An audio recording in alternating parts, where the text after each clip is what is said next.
and welcome back to Growth with Ciara. I am so excited that you're here with me today. And this episode is a really special one. My guest today is Melanie Santos, a multidisciplinary sacred artist and one of the most amazing, dopest, most loving human beings in my world. Welcome to Growth with Ciara, Mel. Damn, gas me up. I love that. That was good, right? I'm so excited. I'm so excited that you're here. Today's conversation is going to be about letting go of old identities, releasing what's no longer in alignment, stepping into our truest self. Because the truth is, you outgrew it, and that's all right. Facts. So, Mel, for anyone who hasn't met you before, please tell us who you are and what you do. My name is Melanie Santos. I am a multidisciplinary sacred artist, and what that means is a very fancy way to say I make art of my life. I have been in mind, body, spirit wellness for I started my first website in 2013, where I started just to share about my own experiences in my own healing and my own growth. Mode, if you know, you know. Melala Mode. And that eventually evolved into my brand now, which doesn't have a name, melaniesantos.co. Go visit it. Yeah. But that has evolved into many different things. And so it's videos and short films. It is community spaces, both live and virtual. It has been one-on-one offerings. It has been spiritual readings. It has been yoga classes. It has been brand partnerships. And I think the most beautiful part about this brand that I'm still building, is that I just continue to let it evolve. Yeah. It's a beautiful thing. That's how we found each other. That's how we found each other. We met, I don't even know how, and it's crazy because we have mutual friends, and we just never met personally until, I don't know, virtually in one of your communities or one of your offerings. We just connected, and we've just been, I guess, I don't know, soul sisters ever since. You're somebody that's witnessed my evolution and has been a big part of my evolution, and I am just so grateful for you. And it's crazy because this episode feels like it's years in the making. Yeah. For many reasons, right? We both have let go of many old identities in the years that we've known each other and have been a support to one another through those processes. So for me to have you here in this new version of A Dream of Mine is just such a gift. And I am just, my heart is beaming. I'm so elated. Likewise. So tell me, what does the phrase "you outgrew it and that's okay" mean to you? That phrase is so loaded for me, especially in this point in my life. I feel like I'm going through yet another evolution, yet another death of my life. And I mean that in the best ways possible. Yeah. I think that on my journey to being, I quickly realized how important it was to surrender, right? This is a conversation that we have all the time. All the time, yeah. And we've had for so many years. How important it is to surrender to the changes that life, the universe, God, whatever you want to call a higher power, offers you. Yeah. And when it is offered to you, to be able to just withstand the pressures of where it's bringing you, because it's bringing you to something better. And I know that sounds very hallmarky, or what people like to say woo woo, but it is very true. I've been through a lot, and I know that is also something that a lot of people say, but I've been through a lot in many different arenas of my life. And I think that the common denominator is that it has squeezed me into a path that is absolutely undeniable. Yeah. It is undeniable where I am meant to go, meant to grow. Yeah. And it's all thanks to one of the things that I love the most about myself is my ability to observe. Yes. Yes, that is one of your superpowers. Thank you. Your ability to kind of read not only the room, but people. Yeah. And yourself. Literally. And literally. People and yourself. Is one of the things that I most admire about you, because I feel that because of that deep connection to your intuition, you've allowed yourself to let go, truly, and surrender, even when it's felt very difficult. So hard. Because the minute you feel comfortable being this person, life, and I've seen it, I've witnessed it in your journey and in mine, life will take you from that box and it's like, okay, now it's time to go over here. And if you're not a person who's mastered the art of surrender, that can be very chaotic. Yeah. And it still feels chaotic, right? Because we're absolutely. still human, right? We're still going through a very human experience. But as time continues to move and the versions of you or the shedding continues, you realize, okay, it's time, and you let go of the control of that. Yeah. Which I think is also a superpower. So many people cling to wanting to be the version of themselves that they were 20 years ago. Yeah. That's not possible. Yeah. You don't look the same. You don't think the same. And hopefully your circumstances are not the same, right? You've done a little growing, even if you haven't done it intentionally. Yeah. So I love that you bring that up. And as the creative and real artist that you are. Thank you. I love that the world gets to witness that in so many different modalities, right? Like she mentioned, she's a community builder. She's held communities for many years, and then that dream evolved into other things. And as you step into this version of Melanie and now tapping into filmmaking and all of those things, what part of you feels maybe a little bit, maybe scared? What part of you feels scared, right? All of the parts. All of the parts. Yeah, it's terrifying because I know where I'm going. I know, obviously I don't know this uncharted territory, but I know what uncharted territory can feel like. Yes. I try to remind myself that all the times that I've been in uncharted territory has brought me to this amazing blessing. Yes. And this amazing, oh, this is the life that life has wanted me to come to. This is why I had to go through A, B, C, and D. Yeah. This is why I had to let go of this little thing so that this very big thing could come to be and come to blossom. And so, I'm scared.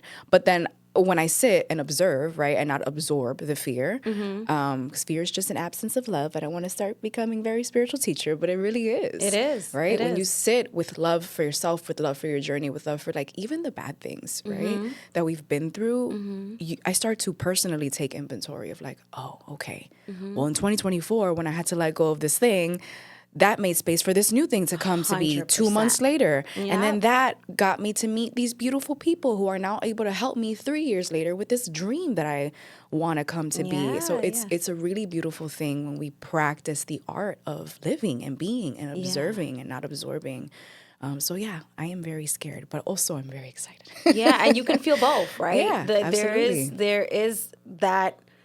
I guess the honest truth is that we can be very, very scared and not know where we're walking into, but trusting yourself enough, loving yourself enough, believing in spirit, God, whatever you want to call it, to know that your path will be, you will be taken care of.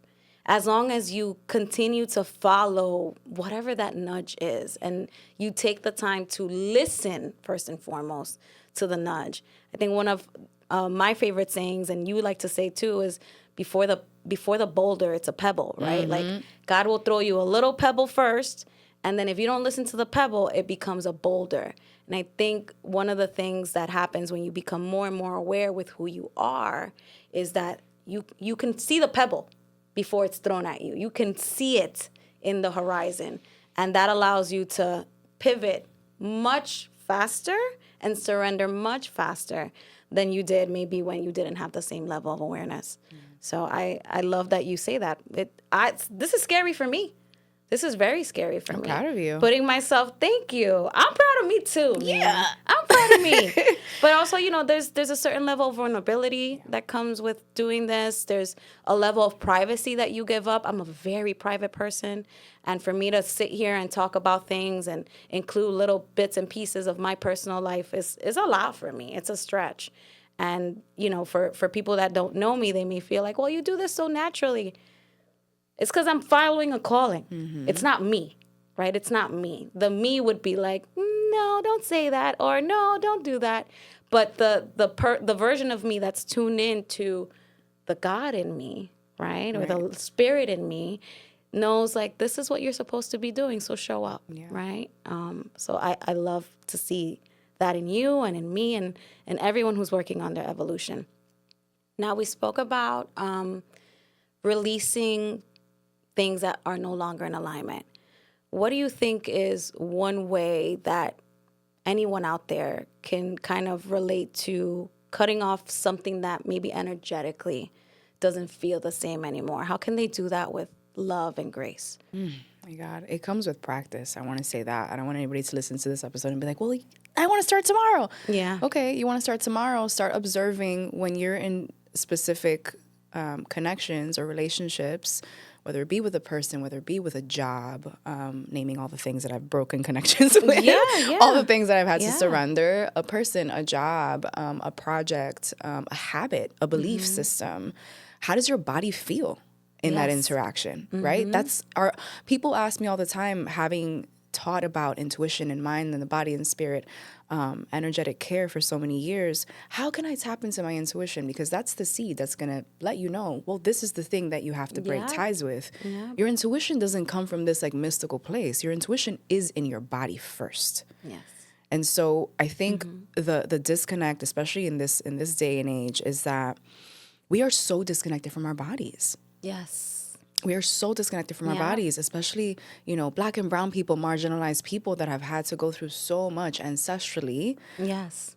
Our ancestors were disconnected to our bodies because they had to be to survive. And so we inherited a lot of that. And so I would say step one is like get connected with your body, which is so backwards for a lot of people. Like people can't understand or fathom how to break connections with this thing that's outside of them if they have to work within themselves first. Yeah. But that truly is the key. See how things feel in your body first. If you're maybe you're dating somebody, this has definitely come from experience. You're dating somebody and you feel uneasy with them, but your mind is telling you that you have to be in this relationship, in this connection with this person. Maybe you don't. Yeah. Yeah. And I think that the more we become aware of those signals around people or maybe in spaces or environments and listening to them. Because when you don't listen, you're dishonoring yourself. When you're placing yourself in situations where energetically you just don't feel safe. Right. And safety means many different things. You are dishonoring yourself. You are causing yourself a disservice. And the more you do that, the more you're numbing that intuition because you're programming yourself. Everything's a program. Everything is a program. Everything is programming. You're programming yourself to... I'm uncomfortable, I feel unsafe, but I'm still going to stay here because I don't matter. One of my favorite quotes is, your life will operate in a certain way if you have the programming to support that. Yes. If you have the programming to support a certain habit or thought form, you're going to keep doing that thing until you interrupt that program. Like think about yourself as a computer, which we are very much are, right? These intricate systems all woven together so that things can operate in a certain way. You have to interrupt that programming. Right. Right? Install something else. Yeah. And look for the resources that are going to help you install that other software, right? Exactly. And that might be not in your peer group, that might be through a virtual community, that might be attending a workshop that calls to you and maybe you don't understand why, but something's telling you need to be in that space. That's going to allow you to expand and grow. And don't be scared to leave people behind. I think people are so scared of that, of like, I've been friends with the same people. I have been friends with the same people forever. But my friendships have evolved as well, right? With the ways I've evolved. And I'm also a person that I've always been kind of my own way, and I do things. I'm very much a introverted extrovert. Like I love social settings and I love my people, but I love to be alone. Like I love to be alone. And my friends get that, and they give me the space to be that and do that. But if I didn't have people like that in my life that supported my wanting to be alone, I probably not talk to nobody. Yeah. That's just how I operate. But I love that we're in this space, and we've said it so many times on the podcast, where you can find your people virtually. You can find people that get you, understand you, and you can build incredible relationships. We didn't even meet in person for a while. Years, right? Yeah. I don't even know, because it felt like we knew each other so well. But you can create really beautiful connections with people just based on the fact that energetically you connect. And that is really important, to have that filter. And your body's going to tell you. Absolutely. And again, it comes with practice. Like, start to notice, in your waking hours on your own. How does my body feel right now? Yeah. When I pick up the phone and I read the news, how does my body feel in this moment? Yeah. That's telling me this is a sign of feeling to it. Yeah. So that you know when you're operating out in the world, how to deal, how to live, how to respond. I think we live in a culture that's very like, everything is quick, everything is fast, everything is go, go, go. And so we react instead of respond. Yes. And we don't give ourselves enough time to process things, right? We just want an answer in like 2 seconds, like if we're a microwave. You know, like we need time to understand our feelings. And for me, that's been a huge lesson in my life, slowing down. Yep. Slowing down enough to feel my feelings and process my emotions has been a game changer for me. I want to say the last 2 years particularly, I've slowed down more than ever. And it's allowed me to grow faster. It's crazy because we assume that productivity means rush and go and fast. It's a lie. And that's a lie. It's a lie. They be lying. They lying to us. No, it's not. It is actually slowing down. It's soft. It's calm. It's taking a break. It's listening to when your body is saying, no more. Yeah. You can't, honoring that in yourself. That's going to allow you to recalibrate in ways that you couldn't imagine. I mean, for me now, I feel like the colors are brighter. Like the world is more beautiful just because I've given myself the grace to recalibrate. Yeah, your perspective has shifted. Completely. Inevitably, that's what's going to happen. And I think that's also part of it is like in order to interrupt that programming, right, and be able to let go of the things that just aren't in alignment with you and be okay with it, right, you have to allow your perspective to be shifted. And like you said, it can happen through many ways. Virtual community, it can happen through a podcast. Like sometimes you just watch something. Have you ever watched something once or listened to something once and you're just like, hold on. Stays with you forever. What? Mm-hmm. It could be an Instagram reel, which is why I'm dedicating myself to like this new passion that I have to like share bits and pieces of my life through these 3-minute videos that people emailing me from across the world. I just put this on stories the other day. Somebody from France sent me a tip, $25. It wasn't crazy. Wow. Thank you so much because this video that you posted changed my perspective. Wow. What? From France. I'm big in Paris, okay? Like, what? Oui. Listen, I was like, excuse me? That is amazing. And so affirming. It's super affirming for me as an artist, but like also just confirms like this work is important. The conversations that we have on a daily are important. The way that we respond to the world every single day is super, super important. Yeah. And we are our own revolution, right? Absolutely. The way that we lead in our own lives, in our own world, is what's going to change the world, right? Yep. People think that sometimes it's this big, massive thing. It starts with and you. And it starts with you. Mm-hmm. It truly starts with you. I always get kind of frustrated when I see people that I know in their personal lives may not be showing up as the best version of themselves to the ones they love, but they want to scream from the rooftops about everything that's wrong in the world. Mm-hmm. Make it make sense. Yeah. I have a lot to say about that. Yeah, make it make sense. But maybe we'll keep that for another episode. Let's talk a little bit about mental health, which I know you're very passionate about, and I know that led to your wellness journey and you becoming a beautiful version that you are today. Talk to us a little bit about your experience with mental health and how that's shaped you as a woman, as a mother, as a wife. Oh my God, my journey with my mental health and getting to know it, the intricacies of it has shaped every single aspect of my life. Yeah. I've always been a very sensitive little person. Literally, I'm small, but like I'm very small. But since I was very young, I've always been very sensitive and was very shy and always been very artistic and like to myself. And I think as I started growing up and evolving, I went to school in New York City and then we moved to Jersey and did high school in Jersey and just like, you encounter different experiences and scenarios and people that impact you. Yeah, absolutely. They impact your life. They impact your energetic signature. They impact your nervous system. Yes. And so I think when I went to high school, there was very much a culture shock for me because I went from going to high school in Washington Heights, New York City, shout outs to Washington Heights, to Dumont, New Jersey, which is like a square mile. Oh, yeah. In New Jersey, which was a predominantly white high school, was very much like culture shock. And so I think that's when the anxiety started to set in a little bit. And I started to experience what I know now were anxiety attacks. And I didn't tell anybody about it. They were very private. When I went to college was when they got exacerbated. And it was because I was encountering, we're drinking for the first time. 100%.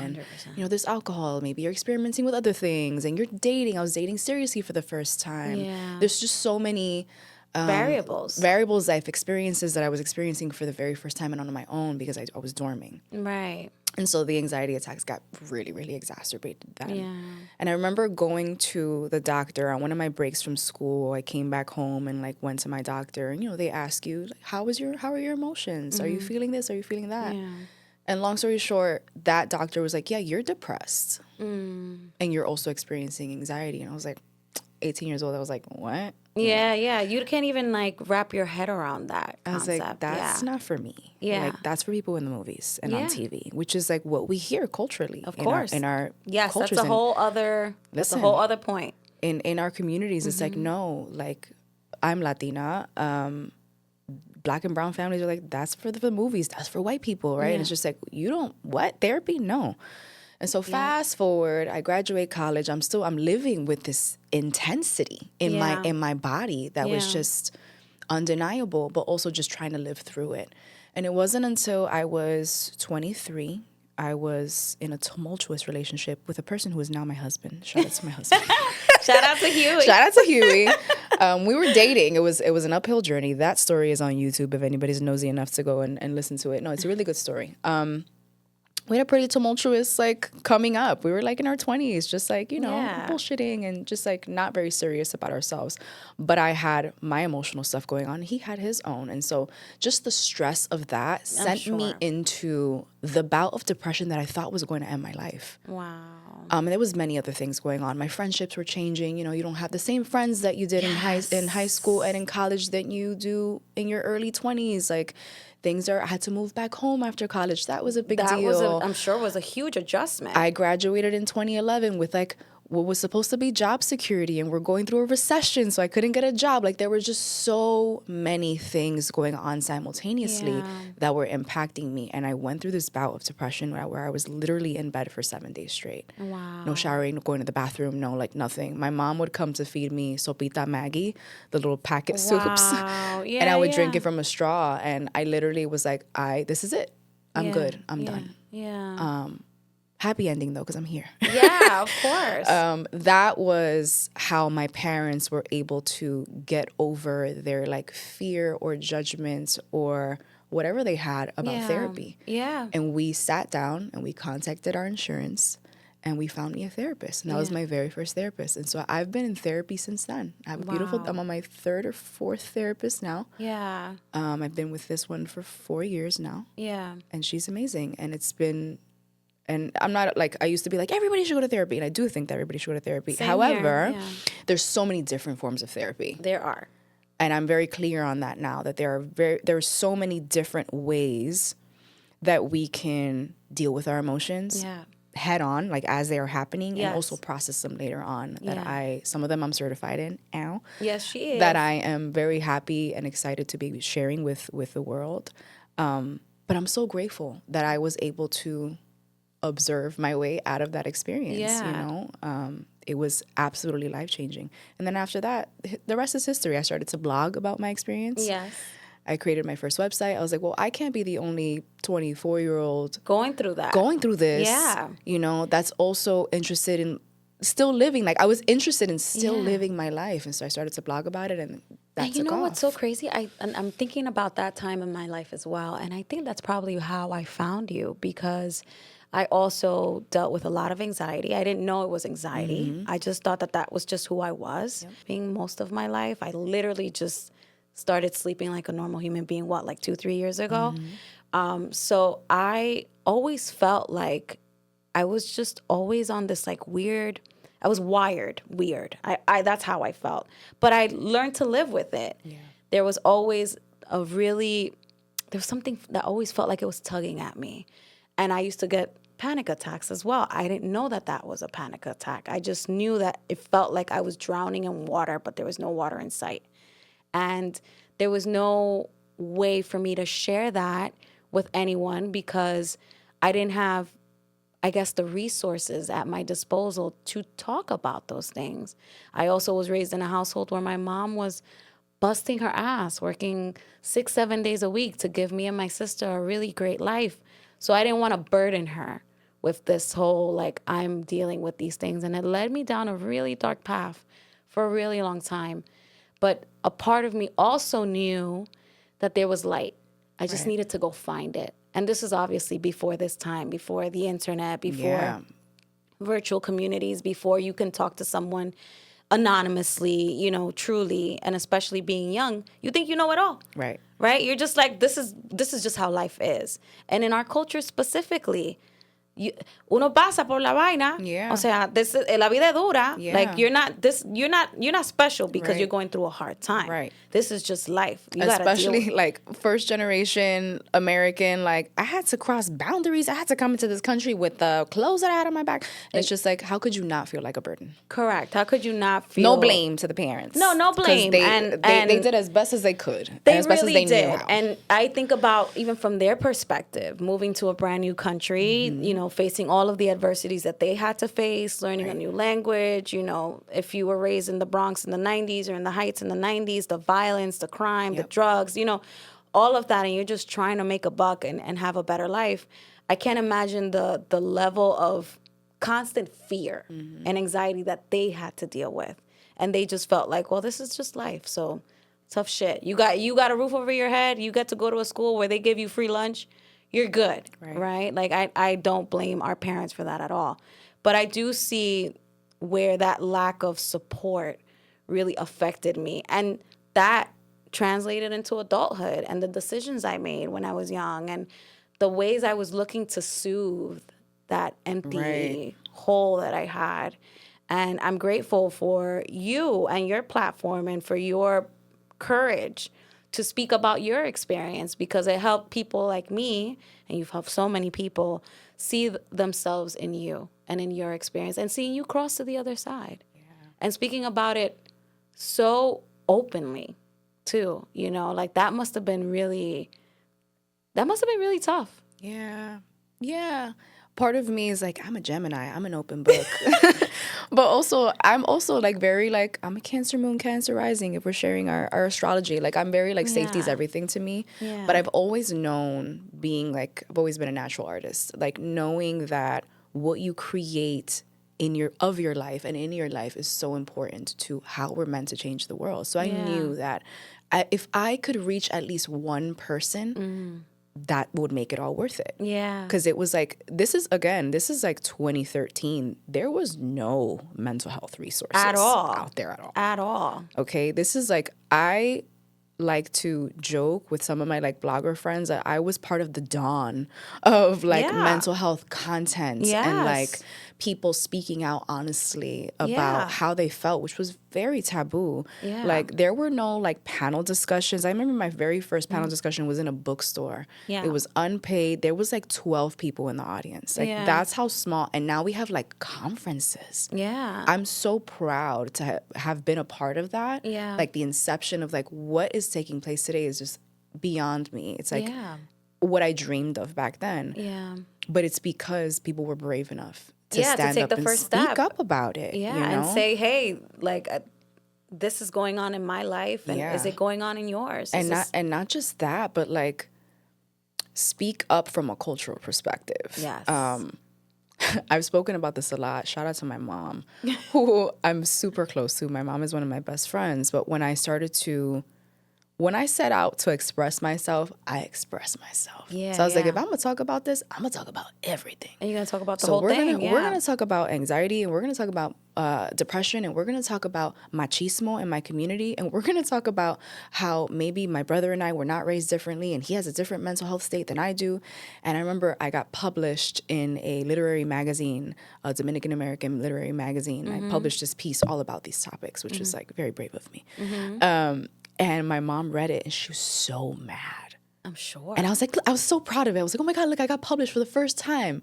And this is like a year or two after I had like started. Yeah. And I thought she would be excited for me. She was like so angry. She's like, this is an embarrassment. Yeah. Now she feels differently. Of course.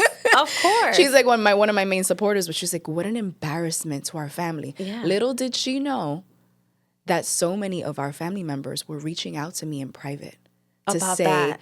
I feel the same exact way. Wow. I feel the same exact way. What you're writing about, wow, mommy, I had no idea. And I'm like, well, I had no idea about you either. Right. Because we weren't taught to talk about those things and to be open about our emotions and our struggles. It was all like happy, and whatever happened at home, and you didn't share your business and you didn't talk about those things. It's funny because that reminded me of a story with my mom. Hi, Mom. And when I told her I was starting therapy. And her response was, oh, you're going to go over there to talk about me. Oh, my gosh. And I was and like, it's like, yeah, but and also. I was like, yeah. But yeah, I think our parents weren't prepared, obviously, for this new age version of how we grew up, and getting in touch with our emotions and talking about it publicly and looking for resources that had nothing to do with them. Listen, and what's been so interesting is like, it's been many years. This is like, that was 13 years ago. Yeah. How my relationship, not only with my family, has evolved because of this, my mom, my dad, but how now they have gotten interested in therapy themselves. And like my mom has been in therapy. My mom has been in therapy with me.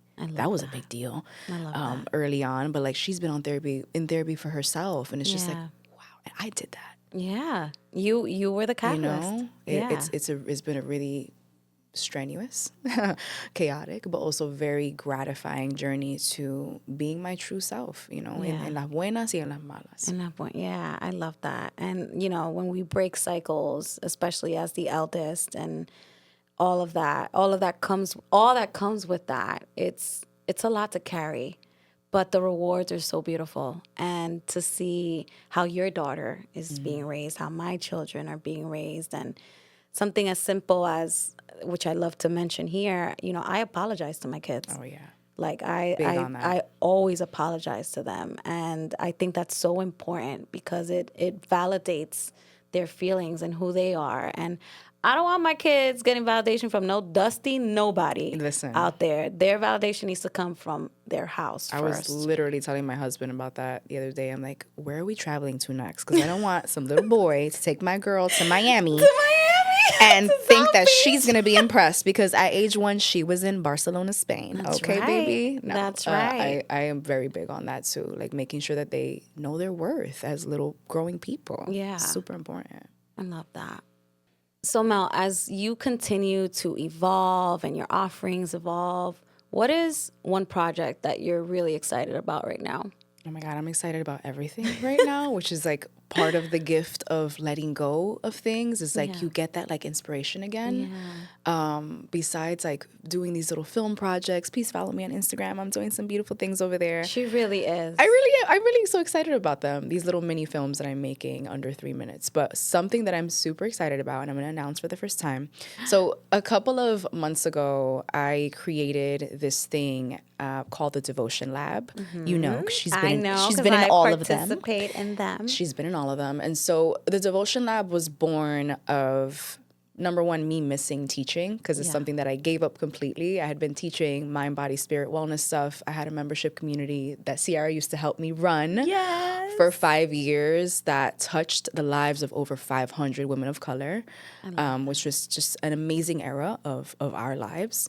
And I think I missed that. And also, I think observing how the world is changing very, very quickly, how people were becoming angrier and angrier and angrier and more sad and more anxious without having an accessible outlet. Because like I said, there's many forms of therapy. Of course. Right? Some people have access to sitting with a therapist one-on-one. Some people have access to the resources and some people don't.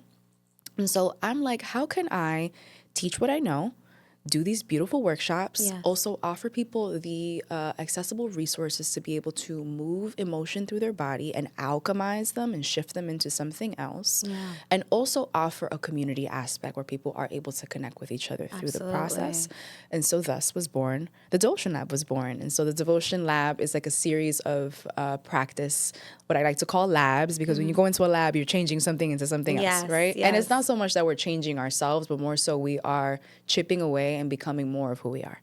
Yes. And so I love the name. And it's just been a beautiful space. We're on our third lab right now. We're currently in the middle of our embodiment lab, which is, I align them all with the cosmic seasons. So we're practicing for 40 days, these beautiful Kundalini yoga, moving, mantra, chanting meditations that are helping us become more of ourselves. And we're ending with the spring equinox, which is just like this beautiful start of the real new year. Yeah. And so what I want to announce is that it's evolving into a membership community. Okay. Amen. Amen. Thank God. About time. I know. We've been excited. waiting. I know. I'm so excited. I had to give myself time. Yeah. Because You needed time. I had this membership community for 5 years and it was beautiful, but I had to show up to it all the every time. single day. Yeah. This, the Devotion Lab membership community, which is, I hope to launch in April of 2026. I'm so excited. I'm super excited. Will be a beautiful resource where people are able to connect with each other. Yeah. Group-wise, one-on-one, be able to chat and all the things, but we'll also have a beautiful, accessible library where they can access, practices. Hey, I'm feeling anxious. I can go and check out what practices Melanie has for releasing anxiety. What breath work is there for me to release rage? It's the morning. I feel like practicing right now. Let me see what 10-minute meditations Melanie has there. And so I'm going to be building this beautiful library of all the things that I know, which is like what I love to do, share my knowledge, and also offer these like live spaces where I'm able to connect with people. And we'll have people from all over the world. So I love that. I'm so excited to hear that. Thank you for announcing it here. Yeah. I'm so grateful. And I will definitely support that. You already know. And we'll definitely give away some spots, for members to try it out. I will personally pay for it because I like to pay. The most generous. We gotta support our people, man. Yeah. We gotta support our people, not only in our words, but with our money. Yeah. Because money makes the world go round. Listen. And that's what brings these dreams into fruition. And that's how we're able to help. It's part of the revolution. People. Absolutely. It is. You have to be able to support in all the ways you can, whatever that means to you. And I am just so excited to hear that you're bringing community back in a way that resonates with who you are now. You have always just created these really beautiful containers for people to show up as they are. You don't have to understand all of the terminology. You don't have to be familiar with astrology or any of that. Nothing. You don't even need to identify with any of that. It's just these beautiful, curated spaces for you to connect with people and leave feeling a little better, whatever that may be for you. Yeah. And I am so happy that you're bringing it back because the world needs it. Yeah, now more than ever. Now more than ever. And I'm excited. I can't wait to see how that goes. I know it's going to be amazing. Everything you touch is thank you. World class. Thank you. Now for our last question. I can't believe it's our last question already. We can be here forever. Literally. What does growth mean to you in this season of your life? I knew you were going to ask this, and I did not think about it beforehand. I love that you didn't, though. I didn't. I was like, I'm going to go off the cuff. Oh, my gosh. Growth means so many things to me. Growth means surrender. Growth means the ability to allow myself to be multifaceted. Yeah. The ability to hold the pain and the confusion and the rage with the excitement and the hope and the love for myself that pushes me along on the journey. Growth has been the catalyst for the most exhilarating and amazing parts of my life. And also some of the most painful tearing aways. But like I said, that's given birth to me. At best, we are all teachers. Right. And when we exist as ourselves, we are teaching each other. And so I love how growth in myself inspires growth in another. Yes. Not by doing anything other than just being who I am, being who I am. One of my other favorite quotes, I'm running all these quotes in my head right now, is like, my tombstone will be my diploma. There you go. I forgot who said that. But it's one of my favorite quotes that I live by. And I'm like, yes, I'm going to keep doing this thing and keep learning and keep staying open. Growth also means like the ability to stay teachable. Yeah. You can't grow if you're not teachable. You can't act like you know it all. And I know a lot of stuff and I'm willing to share it. But like, I'm always willing to stay open to learn something new. So shout out to growth, man. Shout out to growth. I mean, I'm tearing up, not because you said anything that was sad, but just with so much gratitude for you and for all that you've offered me, the ways that you've seen me in make me cry. many different spaces and supported me. And I'm really grateful for you. You know that. I tell you this all the time, but I think that what you do and the way that you show up and the way you serve the people you love and people you don't even know is your superpower. And I want to acknowledge you and tell you that you are magnificent and you are changing the world with your sacred artistry. And I am grateful to not only call you a friend, a sister, but just someone who is always in my corner. So thank you. And I love you. And I didn't mean to cry, but I'm such a baby. I love you too. You're going to make me cry my mascara off. And thank you. Thank you so much for tuning in. And I want you to know that if you outgrew it, it's okay. Take care.